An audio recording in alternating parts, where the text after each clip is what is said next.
Friends, welcome to your own channel civils तैयारी। आज की कॉम्प्रिहेंसिव न्यूज़ एनालिसिस में आप सबका स्वागत है। कॉम्प्रिहेंसिव न्यूज़ एनालिसिस शुरू करने से पहले क्वेश्चंस देख लेते हैं, जिससे कि हमें ये आइडिया रहे कि किस आर्टिकल को हमें किस संदर्भ में देखना है। तो पहला आज का डेली आंसर राइटिंग चैलेंज का पहला क्वेश्चन पेपर नंबर 2 से है। आज पेपर नंबर 1 में मुझको अच्छा कोई क्वेश्चन नहीं लगा, इसलिए पेपर नंबर 2 से दो क्वेश्चंस लिए हैं। तो पहला क्वेश्चन है, abandoning elections during a pandemic is abdication of democracy for autocratic rule. In this context, analyze how India can conduct upcoming assembly elections in various states. तो क्वेश्चन है कि एक महामारी के दौरान चुनावों को त्यागना निरंकुश शासन के लिए लोकतंत्र का त्याग है। तो इस संदर्भ में आपको विश्लेषण करना है कि भारत विभिन्न राज्यों में आगामी विधानसभा चुनावों को कैसे करा सकता है। तो ये हमारा एक बहुत इम्पॉर्टेंट क्वेश्चन है और ये बहुत अच्छा आंसर इसका हम आज डिज़ाइन करेंगे एस.वाई. कुरैशी जी के आर्टिकल से। तो उस आर्टिकल को हम अच्छे से पढ़ेंगे, उससे जो है हमारा आंसर इसका डिज़ाइन हो जाएगा। क्वेश्चन नंबर 2 है हमारा, How will enacting COVID-19 law enable India to take care of all irregularities and manage the pandemic in a better way? तो हम अगर कोविड-19 का एक लॉ एनेबल बना लेते हैं, कानून बना लेते हैं, तो उससे सभी अनियमितताओं का ख्याल रखने में और महामारी को बेहतर तरीके से प्रबंधित करने में सक्षम कैसे बनाया जाएगा। तो ये भी हमारा द हिंदू का आर्टिकल है 1 सेकंड वाला, उससे हमारा क्वेश्चन बन जाएगा। ये पेपर 2 का हमारा क्वेश्चन है। फिर हमारा जीएस पेपर 4 से एक क्वेश्चन है, बहुत इंपॉर्टेंट क्वेश्चन है ये, और ये बहुत अच्छी एक रिसर्च आई थी ओआरएफ की, वहाँ से ये सोर्स किया गया है। देखिए, आपको ना इधर उधर के आर्टिकल्स पढ़ने की ज़रूरत नहीं है। जो भी अच्छा आर्टिकल आता है ओआरएफ से या ईपीडब्ल्यू में या फिर आपका डाउन टू अर्थ में या फिर आपका योजना कुरुक्षेत्र, जो भी आएगा उन सबको हम क्वेश्चन के फॉर्म में ना यहाँ पे कवर कर लेंगे। और फ्रंटलाइन वगैरह, फ्रंटलाइन से मैं ले चुकी हूँ, डिप्लोमेट से ले चुकी हूँ, तो इतने सारे सोर्सेज को हम सीएनए में कवर करते हैं। आज का आर्टिकल मुझे बहुत अच्छा लगा है जीएस पेपर 4 के पॉइंट ऑफ व्यू से, इसलिए मैंने इसको यहाँ इंक्लूड किया है। तो आपको क्वेश्चन है, what ethical dimensions of decision making can be used by policy makers in designing and ethical Covid response. मतलब नीति निर्माताओं के द्वारा कोविड-19 प्रतिक्रिया को डिज़ाइन करने में निर्णय लेने के लिए किन नैतिक आयामों का उपयोग किया जा सकता है। मतलब कि हमें ethical dimension of decision making देखनी है और एथिक्स के बेसिस पे हमें कौन कौन से एथिकल जो है प्रिंसिपल्स लगाने हैं कोविड-19 रिस्पॉन्स के, वो हमने आज लिया है। बहुत ही अच्छा आर्टिकल है ये ओआरएफ का, और यहाँ से ना हम फिर तुक्का मारी कुछ नहीं करेंगे, तो एथिक्स के हमारे आंसर जो है अच्छा बन जाएगा और एकदम कुछ नई चीज़ें आज हम सीखेंगे इस आर्टिकल से। तो जल्दी से शुरू करते हैं। पहला आर्टिकल हम ओआरएफ का ही देखेंगे। तो पहला आर्टिकल जो आज हमें देखना है ये ओआरएफ से लिया गया है। आर्टिकल का नाम है एग्जिटिंग द कोविड चक्रव्यूह थ्रू बायोएथिक्स प्रिज्म। तो हमें जो है कोविड ने एक चक्रव्यूह सा रच रखा है और इसको हमें कैसे एग्जिट करना है, इस बारे में जो एथिकल स्ट्रैटेजी दी गई है। तो चक्रव्यूह आपको पता होगा, महाभारत के सीन में अभिमन्यु को जो है, अर्जुन के पुत्र थे अभिमन्यु और लेजेंडरी फाइटर थे। 13वें दिन, महाभारत के युद्ध के 13वें दिन अभिमन्यु जो है चक्रव्यूह के अंदर घुसे थे। चक्रव्यूह बेसिकली एक मिलिट्री फॉर्मेशन थी जो कि एक चक्रव्यूह से मिलती है और ये कौरवों के द्वारा बनाई गई थी। अब देखिए, चक्रव्यूह में घुसना तो आसान होता है बट वहाँ से एग्जिट करना बहुत मुश्किल होता है, और चक्रव्यूह में लड़ते लड़ते जो है अभिमन्यु की मृत्यु हो गई थी। तो इसी तरह से अगर हम कोविड की बात करें तो कोविड ने भी मतलब ओवरवेल्म कर दिया हमारे हेल्थ सिस्टम को। 21 दिन के लॉकडाउन करने के बावजूद भी इसका जो पैंडमिक का स्लो स्प्रेड था ये स्लो डाउन नहीं हुआ है। तो क्वेश्चन आता है कि कितने दिन हम जो है चक्रव्यूह को, इसको मतलब लॉकडाउन को कंटिन्यू कर सकते हैं या किस मैनर में इसे लिफ्ट किया जाना चाहिए।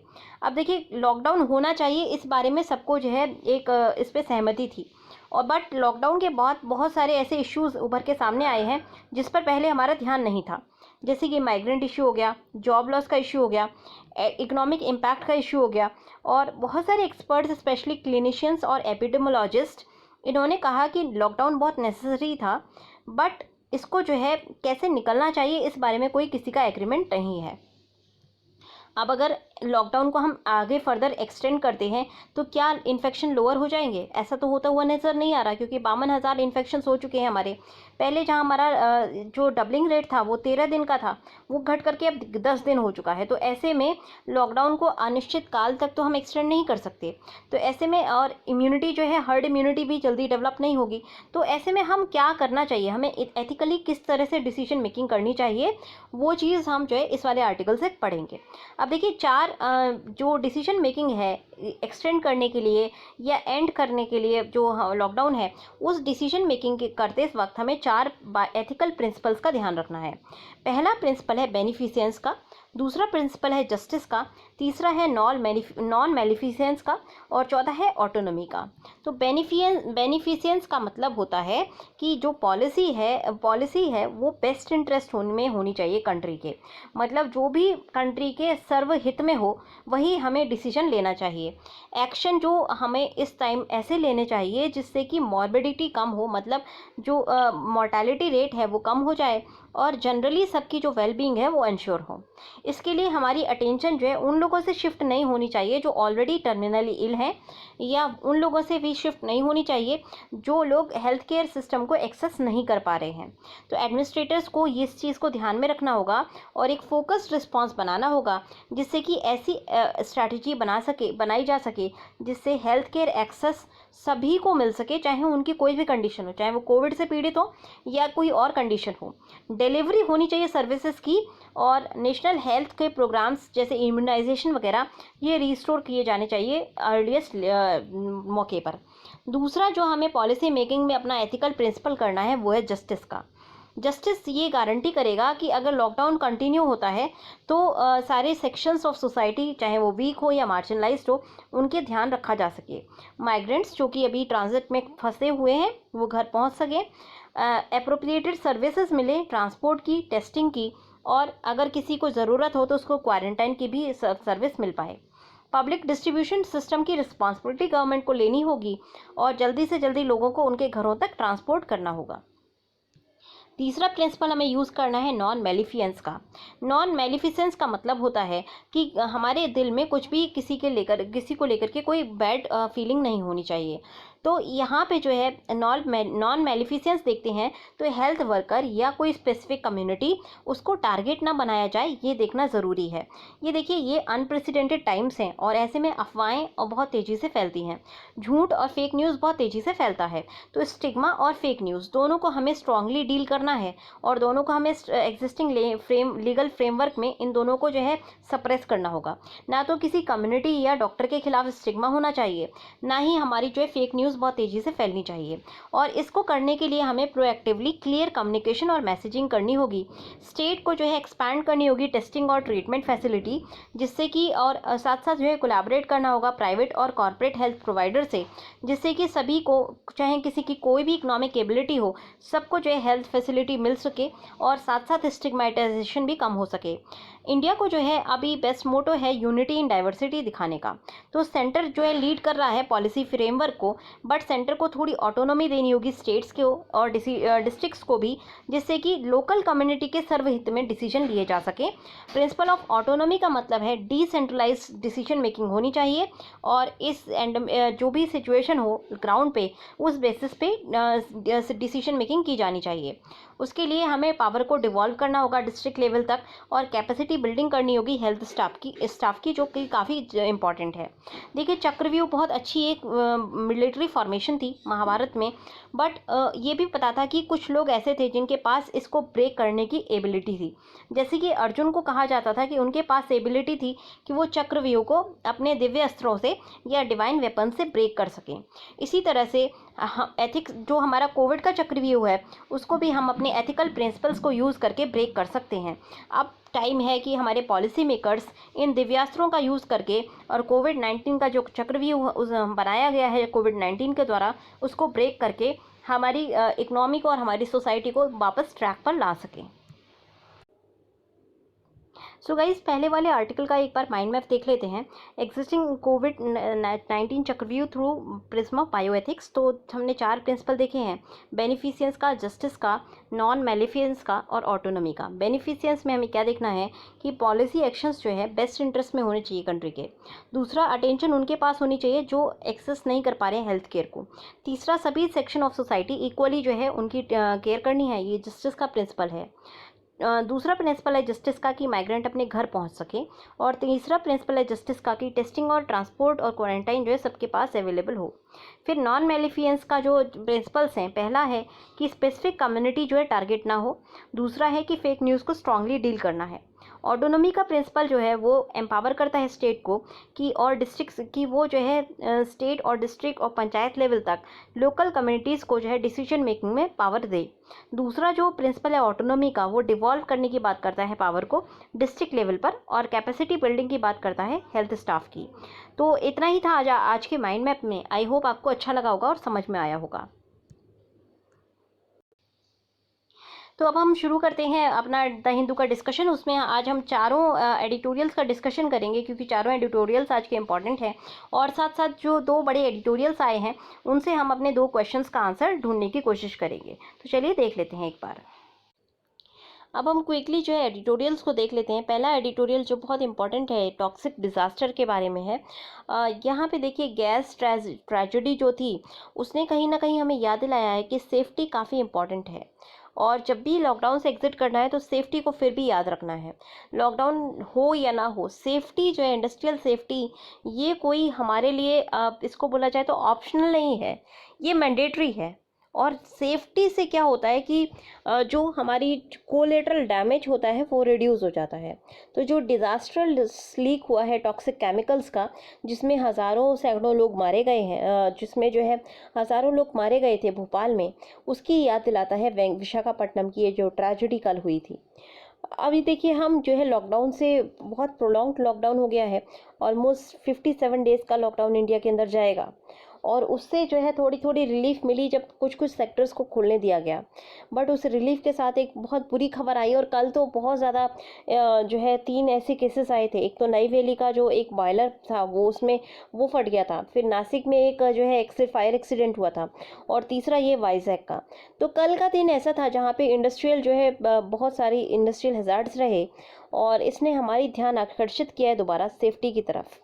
तो जो गोपालपट्टनम की आसपास का जो ये केस था, जहाँ पर एलजी पॉलीमर्स के प्लांट में इस हजार्डस जो स्टायरीन वेपर्स हैं ये लीक हो गए थे, और इन्होंने जो है आसपास के एरिया को एनगल्फ कर दिया था। रात का समय था, लोगों को पता नहीं चला, सब लोग सो रहे थे अपने घरों में, और बहुत सारे लोगों की डेथ तब हो गई जब वो लोग भागने की कोशिश कर रहे थे। केमिकल ने क्या किया, इनको बेहोश कर दिया था। और वहाँ पे हॉरिफिक स्टोरीज जो है उभर के सामने आई हैं, जहाँ पर लोग अपनी बिल्डिंग से गिर गए, कुओं में गिर गए थे, वहाँ पे गड्ढों में गिर गए थे, और अपनी अपनी जो है उनकी कॉन्शियसनेस लोगों की खो गई थी। सबसे पहला जो विक्टिम, ये जो है पहले विक्टिम्स हैं जो लॉकडाउन के बाद या लॉकडाउन के एग्जिट के पहले विक्टिम्स हैं। अगर हम स्टीरीन की बात करें तो स्टीरीन जो केमिकल था जो इस डिज़ास्टर में लीक हुआ है, उसको पॉलीस्टीरीन के जो प्रोडक्ट्स बनाने के लिए यूज़ किया जाता है। पॉलीस्टीरीन, पॉलिस्टर, ठीक है। तो स्टीरीन उसके लिए यूसेज किया जाता है। ये एक शेड्यूल्ड मैन्युफैक्चर्ड ड्रग है, तो मतलब ये एक काफ़ी हजार्डस ड्रग है, और इसका जो स्टोरेज और इम्पोर्ट होता है वो हजार्डस केमिकल रूल्स 1989 के तहत गाइड किया जाता है। रूल्स जो है स्ट्रिक्टली ले डाउन करते हैं कि बहुत स्ट्रिक्ट नॉर्म्स होने चाहिए इसके हैंडलिंग के और स्टोरेज के।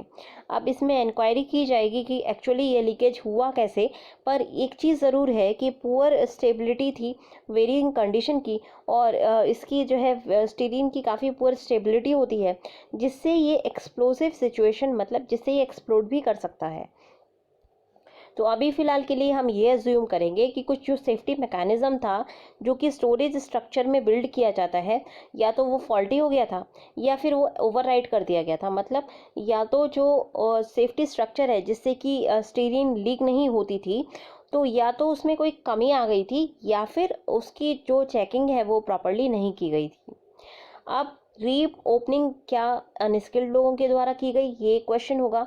और ये जो है इसकी इंक्वायरी की जाएगी और तब अकाउंटेबिलिटी फिक्स की जाएगी कि एक्चुअली गलती किसकी थी। आंध्र प्रदेश गवर्नमेंट ने इमीडिएटली जो है अभी फोकस किया है मेडिकल नीड्स को मीट करने के लिए, और जो भी गैस लीक से पीड़ित हैं उनको तुरंत मेडिकल जो है एड दिया जाए, उसके लिए फोकस अभी आंध्र प्रदेश का है। और ये हमें 1984 का भोपाल गैस डिजास्टर की याद दिलाता है। भोपाल गैस ट्रेजेडी अगर आप याद करेंगे 36 साल पहले सेम इसी तरह से हुई थी। रात का ही वक्त था जब, और 2 दिसंबर के टाइम थी, तो काफ़ी ठंड का दिन था। बस डिफरेंस ये है, इस बार ट्रेजेडी जो है गर्मियों के दिनों में हुई है, उस बार ट्रेजेडी ठंड में हुई थी। वहाँ पे भी रात को जो है गैस चुपचाप लीक करी थी और मिथाइल आइसोसाइनेट गैस का लीकेज हुआ था भोपाल की जो है उससे, भोपाल की एक फैक्ट्री से, और काफ़ी ज़्यादा लोगों की वहाँ पे भी मृत्यु हुई थी। सिमिलर जो है केसेस सामने आए थे जब लोग जो है चलते चलते गिर पड़े थे। ये इसी तरह के केसेस हमने कल देखे थे। टीवी पे बहुत अच्छे से विजुअल्स दिखाए जा रहे थे जहाँ पे लोग चलते चलते जो है गिर जा रहे हैं, बहुत अनकॉन्शियसनेस उनको हो रही थी। तो ये हमें भोपाल गैस ट्रेजेडी का याद दिलाता है। ये अगर हम स्टीरीन की बात करें तो इसके जो हार्मफुल इफेक्ट हैं इमीडिएट सिम्टम के बियॉन्ड जाते हैं। इंटरनेशनल सेफ्टी लिटरेचर ये बताता है कि स्टीरीन से कैंसर हो सकता है और इसकी कोई सेफ लिमिट नहीं है एक्सपोजर की। मतलब कुछ केमिकल्स होते हैं, अगर उनको आपने कुछ लिमिट तक एक्सपोज हुए हैं तो आप सेफ रहते हैं, बट स्टीरीन का अगर छोटा सा भी अमाउंट आपने एक्सपोजर हो जाता है तो आप सेफ नहीं है। तो सेफ्टी लिमिट कोई नहीं है इसकी स्टीरीन की। और अभी देखिए सोलैटियम पेमेंट्स किए गए हैं, मतलब कंपेंसेशन किया गया है विक्टिम्स का। जो डेड विक्टिम्स हैं उनको 1 करोड़ तक का जो है पेमेंट किया जाएगा सोलैटियम के रूप में, मतलब जो आपका कंपेंसेशन होता है उसके रूप में। और जो आपके विक्टिम्स हैं जो इंजर्ड हैं उनको 10 लाख तक का जो है पेमेंट किया जाएगा स्टेट गवर्नमेंट के द्वारा। बट इससे जो है क्वालिटी ऑफ हेल्थ केयर, जो विक्टिम की जो लॉन्ग टर्म इफेक्ट पड़ेगा ना हेल्थ केयर पर, उसका जो खर्चा होगा वो काफ़ी ज़्यादा होगा। जो गोपालपट्टनम में हुआ ये इंडस्ट्रीज़ के लिए बाकी वार्निंग है, बाकी कंट्री में जो इंडस्ट्रीज़ के लिए वार्निंग है। इस तरह के जो इंसिडेंसेस हैं ये लॉकडाउन के कॉन्सिक्वेंस से हो सकते हैं, क्योंकि देखिए 52-53 दिन जो है प्लांट बंद था, तो ऐसे में जो है रेगुलर जो सेफ्टी प्रोसीजर्स हैं उनकी टेस्टिंग नहीं की गई है। आपने जो है बिना सेफ्टी प्रोसीजर्स को अप्लाई किए, बिना सेफ्टी नॉर्म्स को जांच किए हुए अगर आप प्लांट खोल देते हैं तो इस तरह के एक्सीडेंट्स होते रहेंगे। स्टेट अथॉरिटी को और सेंट्रल अथॉरिटी को ये देखना होगा कि इंडस्ट्रीज़ में जो स्पेशल एम्फेसिस हो सेफ्टी के ऊपर, और केमिकल जो भी हो रहे हैं उनको कंटिन्यूसली वॉच किया जाए और कोई भी वेवर किसी भी इंडस्ट्री को नहीं दिया जाना चाहिए। इंडिया जो है एम करना चाहता है कि एक अच्छा मैन्युफैक्चरिंग बेस हो, तो ऐसे में हमारी जो ऑक्यूपेशनल सेफ्टी होगी उसके लिए हमारा जो फोकस होना चाहिए वो बहुत ज़्यादा होना चाहिए। अगर हम ट्रांसपेरेंट ओवरसाइट रखते हैं इंडस्ट्रियल ग्रोथ, तो मतलब ऑक्यूपेशनल सेफ्टी पर अगर हम ओवरसाइट रखते हैं, ऑक्यूपेशनल सेफ्टी के नॉर्म्स बनाते हैं, तो इससे इंडस्ट्रियल ग्रोथ का में कमी नहीं आएगी, बल्कि इससे जो टेरेबल मिस्टेक्स होती हैं ना इंडस्ट्रियल हैजार्ड की, वो कम हो जाएंगी और उससे जो है सेफ एनवायरनमेंट बनेगा और लोकल कम्युनिटीज़ का भी ट्रस्ट बढ़ेगा। अगर इस तरह के एक्सीडेंट्स होते रहते हैं तो लोकल इंडस्ट्री जो है इंडस्ट्री लोकल जो आपकी पॉपुलेशन है, लोकल जो कम्युनिटी है ना, वो इंडस्ट्री को खुलने नहीं देगी। तो इसीलिए इंडस्ट्रीज़ को के लिए भी ये बेटर है कि एक अच्छी जो है ऑक्यूपेशनल सेफ्टी नॉर्म्स होने चाहिए। नेक्स्ट हमें देखना है स्लो बट स्टडी। तो अभी देखिए कोविड-19 का जो हमने केसेस देखे 52,000 केसेस हो गए हैं और इसमें 1771 जो है फैटलिटीज़ हैं मई 6 के आसपास। तो इंडिया जो है टॉप 15 कंट्रीज़ में पहुंच गया है जहां पे सबसे ज़्यादा इन्फेक्शन है नोवल कोरोना वायरस के। इन्फेक्शन काउंट जो है 1.4% है टोटल वर्ल्ड का, बट ये जब हमारा लॉकडाउन शुरू हुआ था तो केवल 0.13% था, तो उससे काफ़ी इंक्रीमेंट देखा गया है। अब नंबर ऑफ इन्फेक्शंस कंटिन्यूसली जो है यूएसए में बढ़ रहे हैं। यूएसए में 1.2 मिलियन केसेस हो चुके हैं और नियरली 1/3 जो केसेस पूरे वर्ल्ड के हैं वो यूएसए से आते हैं। बाकी जो कंट्रीज़ हैं जैसे कि Italy, Spain, UK, France, Germany, Turkey और ईरान, इन सभी में जो है अब स्लो डाउन देखा गया है केसेस में। और नई कंट्रीज़ जैसे कि ब्राज़ील और रशिया, यहाँ पे कोई फ्लैटनिंग नहीं हो रही है कर्व की। इसी तरह से डबलिंग टाइम जो है वो काफ़ी इंक्रीज़ हुआ है। इंडिया की अगर बात करें तो इंडिया का जो डबलिंग टाइम है 11 से जो है 9 दिन हो गया, 11 से 9 दिन हुआ है ब्राज़ील और रशिया में। और इंडिया की बात करें तो 11 से हमारा 12 था, उससे अब 10 दिन हो गया है। पर अगर हम ब्राज़ील की बात करें तो ब्राज़ील में बहुत ज़्यादा डेथ्स भी रजिस्टर की गई हैं। 7,921 डेथ रजिस्टर की गई हैं, जो कि इंडिया के कंपैरिजन में काफ़ी ज़्यादा है। इंडिया में 1771 है, रशिया में 1451 है। बट इंडिया के लिए चिंता की बात यह है कि हमारा जो डबलिंग रेट है वो 10 दिन का हो गया है और सर्चिंग अभी भी देखी जा रही है। अभी हम पीक पे नहीं पहुँचे हैं, तो ये हमारे लिए इंडिया एक चिंता की बात है। 2 लॉकडाउन होने के बावजूद और इंडिया के अंदर बहुत स्ट्रिंजेंट लॉकडाउन थे, उसके बावजूद कर्व की फ्लैटिंग नहीं हो पा रही है। तो इसका मतलब ये है लॉकडाउन जो है ज़रूरी था बट सफिशिएंट नहीं है। कॉमन थीम सभी कंट्रीज़ में ये है कि इसको वायरस को रोकने के लिए कॉन्टैक्ट ट्रेसिंग और टेस्टिंग बहुत तेज़ी से की गई है। साउथ कोरिया ने जो है फ्लैटन कर लिया था कर्व को कम्युनिटी टेस्टिंग और सर्वेलेंस के बेसिस पे। इंडिया में भी अगर बात करें तो लिमिटेड टेस्टिंग होने के बावजूद केरला ने जो है इसको रोका है, क्योंकि काफ़ी जो है अच्छे से इन्होंने कॉन्टैक्ट ट्रेसिंग की थी। उसके और अगर हम टेस्टिंग की बात करें तो तमिलनाडु, पंजाब, हरियाणा में टेस्टिंग जो है तेज़ी से होनी चाहिए और आइसोलेशन किया जाना चाहिए पॉजिटिव केसेस का। उसी तरह से कुछ स्टेट्स जैसे कि जहाँ पे कुछ फैटालिटीज़ हैं, ज़्यादा फैटालिटीज़ हैं, जैसे कि महाराष्ट्र और गुजरात, यहाँ पे काफ़ी तेज़ी से टेस्टिंग हुई है पर फैटलिटीज़ फिर भी ज़्यादा हैं। दूसरे स्पेक्ट्रम में आपका वेस्ट बंगाल और एमपी है, जहाँ पे टेस्टिंग की फैसिलिटी बहुत कम है। तो कंट्री जो है लॉकडाउन को एकदम इंडेफिनेटली नहीं रन कर सकता। ऐसे में टेस्टिंग हमें बढ़ानी होगी और जो भी वल्नरेबल सेक्शन है उसको जो है प्रोटेक्ट करना होगा। यही एक बेस्ट तरीका है इंडिया के लिए। ये बहुत इंपॉर्टेंट आर्टिकल है आपका, conducting elections during a pandemic. और यहाँ से क्वेश्चन जो बनेगा वो एक क्वेश्चन जो मैं आपको सैम्पल क्वेश्चन बता सकती हूँ, वो ये है कि what should be the strategy of India to conduct elections during the pandemic, because so many elections are coming in 2020 and 21।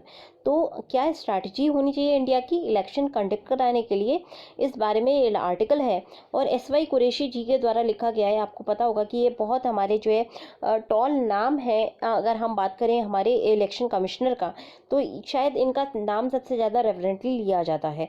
तो क्या हमारी स्ट्रैटेजी होनी चाहिए पैंडमिक की के टाइम पे इलेक्शन कंडक्ट कराने की, इस बारे में ये आर्टिकल दिया गया है। बहुत अच्छा आर्टिकल है ये, आपका GS पेपर 2 से रिलेट करता है, गवर्नेंस के इशू से रिलेट करता है और अगेन इलेक्शन का इशू भी GS पेपर 2 में आता है। तो देखते हैं कि क्या हम क्या क्या टेकअवेज होंगे और किस तरह से हम आंसर को फ्रेम करेंगे। तो देखिए अभी एक इन्होंने एग्जाम्पल लिया है कि डेडलॉक हुआ था महाराष्ट्र में, जो है पॉलिटिकल संकट आने वाला था, जहाँ पे चीफ मिनिस्टर उद्धव ठाकरे जी के जो 6 महीने की लिमिट थी वो ख़त्म होने वाली है। ऐसे में एक ही रूट था इनके पास, या तो इलेक्शन कंडक्ट करा दिए जाए या फिर इनको नॉमिनेट कर दिया जाए गवर्नर के द्वारा। तो गवर्नर, ये देखिए पूरा जो बैकग्राउंड है ना वो मैं आपको बता दे रही हूँ, तो आप खुद से पढ़ लीजिएगा। ये मैं यहाँ से जो है रीड नहीं करके बता रही हूँ, शॉर्ट में स्टोरी बताती हूँ आपको। तो डिप्यूटी जो चीफ मिनिस्टर हैं अजीत पवार जी, उन्होंने जो है गवर्नर को प्रपोजल दिया था ठाकरे को नॉमिनेट करने के लिए। अब आर्टिकल 171(3)E और आर्टिकल 171(5) इन दोनों को यूज़ करके गवर्नर जो है किसी एक पर्सन को नॉमिनेट कर सकता है जिसके पास स्पेशल नॉलेज हो या प्रैक्टिकल एक्सपीरियंस हो। बट गवर्नर ने क्या किया कि उन्होंने जो है इस प्रपोजल को रखा हुआ था विचार के लिए, उन्होंने इस प्रपोजल पे जो है एक्ट नहीं किया। तो ऐसे में एक पॉलिटिकल क्राइसिस वहाँ उठने वाला था। तो यहाँ पे जो है अब क्वेश्चन आ रहा था, ठाकरे जो है दोबारा 6 मंथ के लिए नॉमिनेट नहीं किए जा सकते थे, क्योंकि SR Chaudhary versus state of Punjab में सुप्रीम कोर्ट ने साफ किया था कि आर्टिकल 164(4) के तहत किसी भी जो आपका प्राइम मिनिस्टर हो गया, कोई मिनिस्टर हो गया या चीफ मिनिस्टर हो गया, उसको जो है कंटिन्यूस एक्सटेंशन जो है 6 महीने का नहीं दिया जा सकता। अगर ऐसा करते हैं तो ये हमारा रिप्रेजेंटेटिव गवर्नमेंट का सबवर्जन होगा। तो री नॉमिनेट जो है अपने आप को नहीं कर सकते थे ये ठाकरे जी। ऐसे में एक ही इनके पास ऑप्शन था, या तो ये लेजिस्लेटिव काउंसिल में इलेक्ट होके आए, या फिर ये जो है आपका इनको नॉमिनेट किया जाए लेजिस्लेटिव काउंसिल से में जो है गवर्नर के द्वारा। अब दोनों रूट्स नहीं हो पा रहे थे। ऐसे में एक और ऑप्शन ये लालू प्रसाद यादव की तरह फॉर्मुलेट कर सकते थे, जहाँ पे लालू प्रसाद यादव ने अपनी सीट छोड़ करके अपनी पत्नी को बना दिया था चीफ मिनिस्टर। तो उसी तरह से एक इनके सामने रूट आ जाता कि इनको जो है चीफ मिनिस्टर के पद से उतर के अपने शायद पुत्र को चीफ मिनिस्टर का पद देना पड़ता। तो इसको अवॉइड करने के लिए बहुत तेज़ी से जो है एक्शन लिया गया प्राइम मिनिस्टर के द्वारा, और ईसी ने भी, इलेक्शन कमिश्नर ने भी ये बोला है कि अब ये जो है इलेक्शन वहाँ पे कंडक्ट कराएगा जो भी लेजिस्लेटिव काउंसिल की सीट्स खाली हैं उनके लिए। तो आप यहाँ पे इलेक्शन होल्ड करना पेंडेमिक टाइम पे, अगर इलेक्शन कमीशन ने ये रिस्पॉन्सिबिलिटी ली है तो ये बहुत बड़ी रिस्पॉन्सिबिलिटी है। हालांकि इस इलेक्शन में केवल 288 मेंबर्स ही बैठेंगे, और जो एक यहाँ पे जो है स्ट्रिक्ट गाइडलाइंस जो है हेल्थ मिनिस्ट्री की इम्प्लीमेंट करनी होंगी इलेक्शन कमीशन को। इलेक्शन कमीशन की हम कैपेबिलिटीज़ को जानते हैं, बहुत सालों का इनके पास एक्सपीरियंस है। तो 288 मेंबर्स का जो इलेक्शन कराना है ये इनके लिए केक वॉक है, मतलब कोई डिफ़िकल्ट बात नहीं है। अभी अगर हम साउथ कोरिया की बात करें तो साउथ कोरिया ने नेशनल इलेक्शन अपना कंडक्ट कराया है, जहां पे 44 मिलियन वोटर्स ने वोटिंग की थी, और ये एक अच्छा सोर्स है ऑफ इंस्पिरेशन होगा इलेक्शन कमीशन के लिए। अब देखिए 2020-21 में बहुत सारे इलेक्शंस आएंगे, यहाँ से इम्पोर्टेंट हो जाता है। तो 2020-21 में इंडिया के लिए बहुत बड़े इलेक्शंस आएंगे, जैसे कि बिहार का इलेक्शन होना है, असेंबली का इलेक्शन जो 29 नवंबर 2020 को होना है। फिर वेस्ट बंगाल का इलेक्शन होगा जो 30 मई 2021 को होगा। असम का 31 मई 2021 को होगा। केरला का 1 जून 2021 को होगा। तमिलनाडु की अगर बात करें तो इसका 24 मई 2021 को होगा, और पुदुचेरी का भी इलेक्शन किया जाएगा 8 जून 2021 को। तो 2020-2021 में बहुत सारी जो असेंबली इलेक्शन कमीशन को कंडक्ट कराने हैं। तो ऐसे में देखिए राज्यसभा का या लेजिस्लेटिव काउंसिल का इलेक्शन हो तो इसको हम पोस्टपोन कर सकते हैं, बट अगर कोई असेंबली इलेक्शन है तो उसको जो है पोस्टपोन नहीं किया जा सकता इनडेफिनेटली। उसको सिर्फ जो है 6 महीने के लिए पोस्टपोन किया जा सकता है। कॉन्स्टिट्यूशनल लिमिट सिर्फ 6 महीने की है। तो ऐसे में सिर्फ 6 मंथ्स के लिए इलेक्शन कमीशन चाहे तो इसको पोस्टपोन कर सकता है। और ये जो ये हमें मिला हुआ है आर्टिकल 85(1) और आर्टिकल 174(1) के तहत कॉन्स्टिट्यूशन ने ये इमरजेंसी सिचुएशन में ये फैसिलिटी दी है।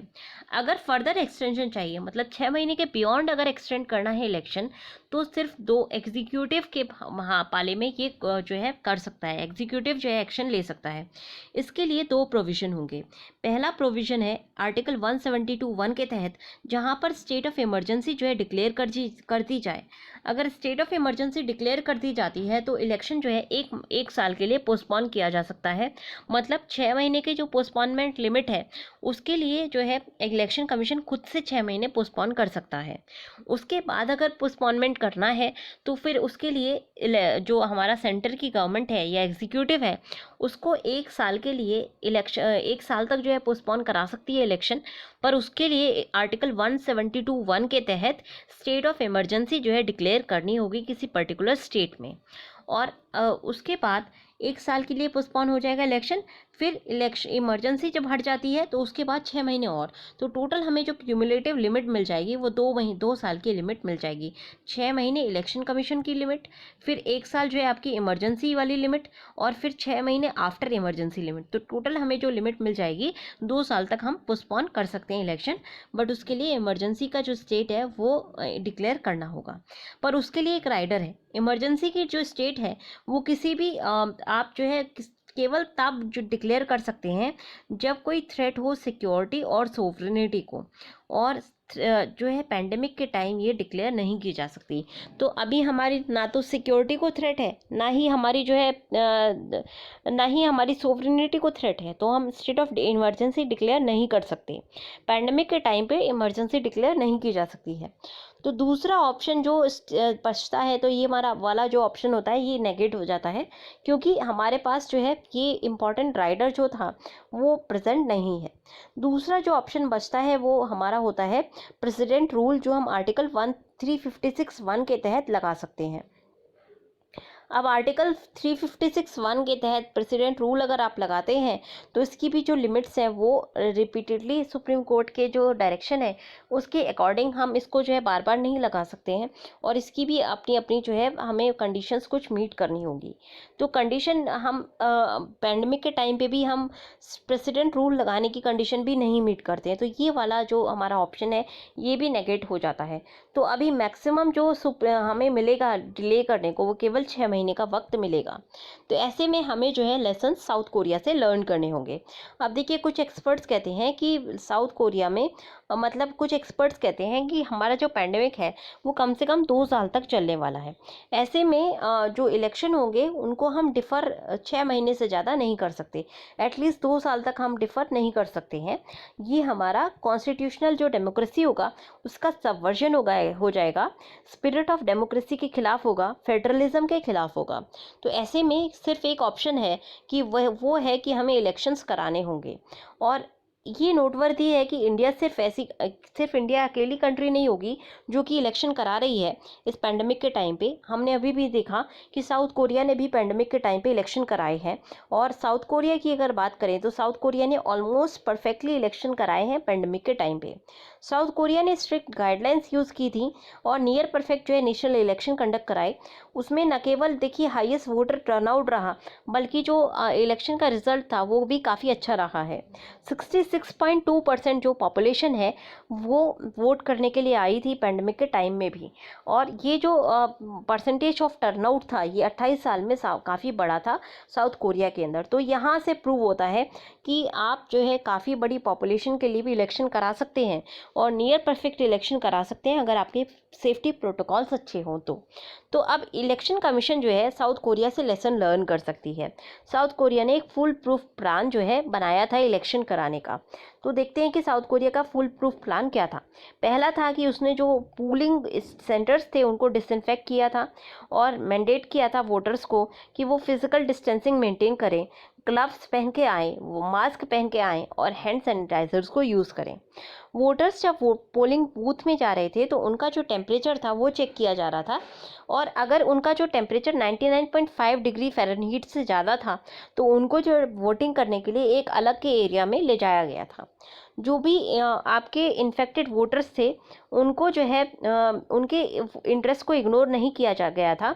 जो भी कोविड-19 पॉजिटिव वोटर्स थे उनको जो है बैलेट मेल करने की ऑप्शन दी गई थी, मतलब वो अपना बैलेट लगा करके और मेल कर सकते थे। उसके अलावा जो भी सेल्फ क्वारंटाइन में थे वोटर्स वो 6 बजे के बाद जो है आकर के वोटिंग कर सकते थे। जो पॉपुलेशन, अगर हम बात करें पॉपुलेशन की, तो बिहार की जो पॉपुलेशन है वो 9.9 करोड़ है और साउथ कोरिया की जो पॉपुलेशन है वो 5.16 करोड़ है। तो पॉपुलेशन वाइज बिहार का जो इलेक्शन होगा वो आपका साउथ कोरिया की पॉपुलेशन की इलेक्शन से ज़्यादा बड़ी पॉपुलेशन यहाँ पे इन्वॉल्व होगी। बट ईसी जो है कुछ टारगेटेड मेजर्स अडॉप्ट कर सकता है साउथ कोरिया से, जैसे कि जो भी बूढ़े वोटर्स हैं और जो भी वल्नरेबल वोटर्स हैं उनके लिए प्रॉक्सी वोटिंग की जो फैसिलिटी है वो दे सकता है। उसके अलावा पोस्टल वोटिंग की फैसिलिटी हम दे सकते हैं, मोबाइल बैलेट बॉक्सेस बनाए जा सकते हैं, और नो वोटर लेफ्ट बिहाइंड वाला जो स्टिकर टास्क है उससे स्टिक करना थोड़ा डिफ़िकल्ट होगा, पर हमारे लिए ये इम्पॉसिबल नहीं होगा। कोविड-19 का जो पैंडमिक है ये काफ़ी बड़ी थ्रेट है वर्ल्ड ऑर्डर के लिए, और ये बहुत जो है डेमोक्रेसीज़ को ऑटोक्रेसी में कन्वर्ट करने की क्षमता रखता है। अब इंडिया एक जो कि बहुत बड़ी और वेल स्टैब्लिश्ड डेमोक्रेसी है, उसको इस चैलेंज को रिस्पॉन्ड करने के लिए डेमोक्रेसी का जो सबसे बेसिक मंत्र होता है वोटिंग का, वो करवाना ज़रूरी होगा। तो वोटिंग कराने के लिए हमें जो है फुल प्रूफ प्लान डिज़ाइन करना होगा, और साउथ कोरिया ने ऑलरेडी हमें एक डायरेक्शन शो की है कि किस तरह से हम फुल प्रूफ प्लान बना सकते हैं और वोटिंग कंडक्ट करा सकते हैं। अब नेक्स्ट आर्टिकल जो हमें देखना है आज वो है आपका India needs to enact a कोविड-19 लॉ। तो देखिए हमारे अभी हमने क्या देखा है कि एडहॉक लॉ बन रही है और रिएक्टिव लॉ मेकिंग प्रोसेस है, इससे कोऑर्डिनेशन यूनियन और स्टेट्स के बीच में कम हो जा रहा है। तो नेशन वाइड जो लॉकडाउन है उसने उसने जो है काफ़ी सारी प्रॉब्लम्स क्रिएट की हैं, बिजनेसेस बंद हैं, सप्लाई चेन्स जो है डिसरप्ट हुई हैं, टाइमलाइंस एक्सटेंड हो गई हैं, कॉन्ट्रैक्ट टर्मिनेट हो गए हैं और ऑर्गेनाइज सेक्टर के ऊपर जो है काफ़ी इकोनॉमिक लॉसेस हैं। अनऑर्गेनाइज सेक्टर का टोटल ब्रेकडाउन हो गया है और कोई भी लीगल रिकोर्स नहीं रहा है लोगों के पास। ऐसे में लॉकडाउन को जो है ज़रूरी था, क्योंकि हमें कम्युनिटी स्प्रेड रोकना था। तो काफ़ी सारी जो प्रॉब्लम सामने आई हैं। वो सबसे बड़ी प्रॉब्लम ये है कि हमारे पास एक स्टैंडर्ड जो है लेजिस्लेटिव रूट नहीं था लॉकडाउन को एनफोर्स करने के लिए। तो क्या क्या लॉज जो है गवर्न कर रहे हैं लॉकडाउन को। लॉकडाउन जो है स्टेट गवर्नमेंट्स के द्वारा और स्टेट डिस्ट्रिक्ट अथॉरिटीज़ के द्वारा union ministry of home affairs के डायरेक्शन में किया जा रहा है। और union ministry of home affairs ने जो डायरेक्शन दी है ये डिज़ास्टर मैनेजमेंट एक्ट 2005 के तहत दी गई है। डिज़ास्टर मैनेजमेंट एक्ट की अगर बात करें तो ये कहता है कि disaster management act effective management of disasters को के लिए जो भी रूल्स हैं उनको बनाता है। और उसके अलावा ये जो भी इंसिडेंट हो गए डिज़ास्टर से रिलेटेड उनको भी गवर्न करेगा। इस एक्ट के में नेशनल डिज़ास्टर मैनेजमेंट अथॉरिटी जो कि सेटअप की गई थी प्राइम मिनिस्टर की लीडरशिप में, और नेशनल एग्जीक्यूटिव कमेटी जो कि चेयर की जाती है होम सेक्रेटरी के द्वारा, ये दोनों अथॉरिटीज़ को जो है लीडिंग लीडरशिप पोजीशन दी जाती है। NDMA और NEC ने जो है 24 मार्च 2020 को ऑर्डर इशू किए थे यूनियन मिनिस्ट्री को, स्टेट गवर्नमेंट को और बाकी अथॉरिटीज़ को, जिससे कि वो इफ़ेक्टिव मेजर्स ले सकें कोविड-19 के स्प्रेड को रोकने के लिए। इन्होंने कुछ गाइडलाइंस ले आउट की थी और इन्होंने जो है बताया था कि सर्विसेज को सस्पेंड कर दिया जाना चाहिए, एस्टैब्लिशमेंट्स को क्लोज़ कर दिया जाना चाहिए लॉकडाउन पीरियड में, जिससे कि इस कम्युनिटी स्प्रेड रोका जा सके। इससे जो है यहाँ से क्यों लेते हुए स्टेट गवर्नमेंट्स ने भी अपनी अपनी पावर्स को एक्सरसाइज करना शुरू किया एपिडेमिक डिजीज़ एक्ट 1897 के तहत। और फॉर एग्जांपल हेल्थ और family welfare ministry of Tamil Nadu ने एक गवर्नमेंट ऑर्डर इशू किया था 23 मार्च 2020 में, जहां पर सोशल डिस्टेंसिंग और आइसोलेशन मेजर्स को बढ़ाने की कोशिश की गई थी। और ये डायरेक्ट किया गया था कि जो भी सस्पेक्टेड केसेस होंगे फॉरेन रिटर्नीज़ के, उनको होम क्वारंटाइन में रहना ज़रूरी है। और जो भी लोग आएंगे एसेंशियल सर्विसेज को लेने के लिए, उनको सोशल डिस्टेंसिंग नॉर्म्स जो है फॉलो करने ज़रूरी हैं। 25 मार्च में जो है ये और जो अर्लियर ऑर्डर्स थे 21 दिन के लिए वो लगाए गए थे। लॉकडाउन को इंश्योर किया गया था 21 दिन के लिए। ऐसे में district authorities, commissioner of police, इन सब ने जो है एक लीडिंग पोजीशन ली थी और सेक्शन 144 जो है इम्पोज कर दिया था, CRPC का सेक्शन 144, जिसको हम धारा 144 भी कहते हैं, जहाँ पे जो है आपका एक कर्फ्यू वाली एक सिचुएशन आ जाती है, लोगों की जो बड़ी असेंबली है वो रोक दी जाती है। क्यूमुलेटिवली अगर हम देखें तो ये जो ऑर्डरिंग आ रही है इंडिया में, ये 3 अलग अलग सोर्सेज से आ रही है। डिज़ास्टर मैनेजमेंट एक्ट काम कर रहा है, एपिडेमिक डिजीज़ एक्ट काम कर रहा है, फिर CRPC का जो सेक्शन 144 है ये भी काम कर रहा है। तो क्यूमुलेटिव जो है ऑर्डर्स हैं ये आपके इन डिज़ास्टर मैनेजमेंट एक्ट के इन्वोक करने के बाद सेंट्रल यूनियन गवर्नमेंट जो है स्टेट गवर्नमेंट के साथ सीमलेसली जो आपकी वार्ता है वो कर रही है। फिर भी सीरियस क्वेश्चन रिमेन करता है कि क्या ये जो एक्ट थी डिज़ास्टर मैनेजमेंट एक्ट, क्या ये ओरिजिनली पैंडमिक से डील करने के लिए बनाई गई थी या फिर आपका जो है बाकी डिज़ास्टर से डील करने के लिए बनाई गई थी। इसी तरह से एपिडेमिक डिजीज़ एक्ट का जो यूसेज है वो ये बताता है कि हमारे पास जो है डिलीजेंस और रिस्पॉन्सिवनेस नहीं है गवर्नमेंट की, इसीलिए हम जो है एक बहुत पुरानी जो आर्किक लॉ है उसको यूज़ कर रहे हैं। हमारे पास 21वीं सदी की कोई लॉ ही नहीं है जिसको इन्वोक करके हम इसको डिज़ास्टर को पैंडमिक को मैनेज कर सकें। अब इसका कॉन्ट्रास्ट देखिए यूके का। यूके ने कोरोना वायरस एक्ट 2020 जो है रिलीज़ भी कर दी है, जो कि एक कॉम्प्रिहेंसिव लेजिस्लेशन है जो कि कोविड-19 से रिलेटेड सभी इमरजेंसी सिचुएशंस को डील करेगा। बताएगा कि हेल्थ केयर प्रोफेशनल्स को क्या क्या फॉलो करना है, एजुकेशनल इंस्टीट्यूशंस के बंद करने की बात, ऑडियो विजुअल फैसिलिटी जो क्रिमिनल प्रोसीजिंग के लिए हैं उनको यूज़ किया जाएगा, फाइनेंशियल असिस्टेंस दी जाएगी इंडस्ट्रीज़ को। इसी तरह से सिंगापुर ने भी इन्फेक्शियस डिजीज़ रेगुलेशन 2020 जो है पास किए हैं, जो कि एट रिस्क इंडिविजुअल्स को घर में रहने की आदेश देता है। अब अगर हम यूके और सिंगापुर की बात करें तो यहाँ पे बिल्कुल अनएम्बिगुअस कंडीशंस हैं, कोई भी कन्फ्यूजन नहीं है और लीगली बाइंडिंग ऑपरेशन ऑब्लिगेशंस है कोविड से रिलेटेड। जैसे कि सिंगापुर लॉ के तहत अगर कोई वायलेशन करता है तो पेनल्टी होगी $10,000 तक की और 6 महीने का कारावास होगा। उससे कॉन्ट्रास्ट करें अगर आप सेक्शन 188 का आईपीसी का जो हम यूज़ कर रहे हैं एपिडेमिक डिजीज़ एक्ट में, उससे फाइन का अमाउंट केवल 2,200 से 1,000 रुपये है।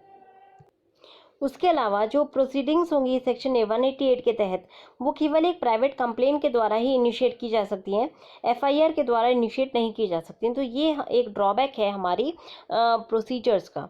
यूनियन और स्टेट कोऑर्डिनेशन की बात करें तो इंडियन पार्लियामेंट जो है फंक्शनल था 23 मार्च तक, उसके बाद जो है एडजर्न कर दिया है साइन डाइन, मतलब कि नेक्स्ट जब तक इसको बुलाया नहीं जाता तब तक ये एडजर्नड है, इंडेफिनेटली अभी एडजर्न किया गया है। बहुत सारे जो है इंटरवेंशंस कोविड-19 के ऑपोजिशन मेंबर्स के ऑपोजिशन के बावजूद भी लगाए गए हैं। यूनियन गवर्नमेंट का ने कोई भी इंक्लिनेशन नहीं दिखाया कि हमें कोविड-19 जो है स्पेसिफिक लेजिस्लेशन हम बनाएं जिससे कि सारे इश्यूज़ को प्री एम्प्टिवली जो है एड्रेस किया जा सके।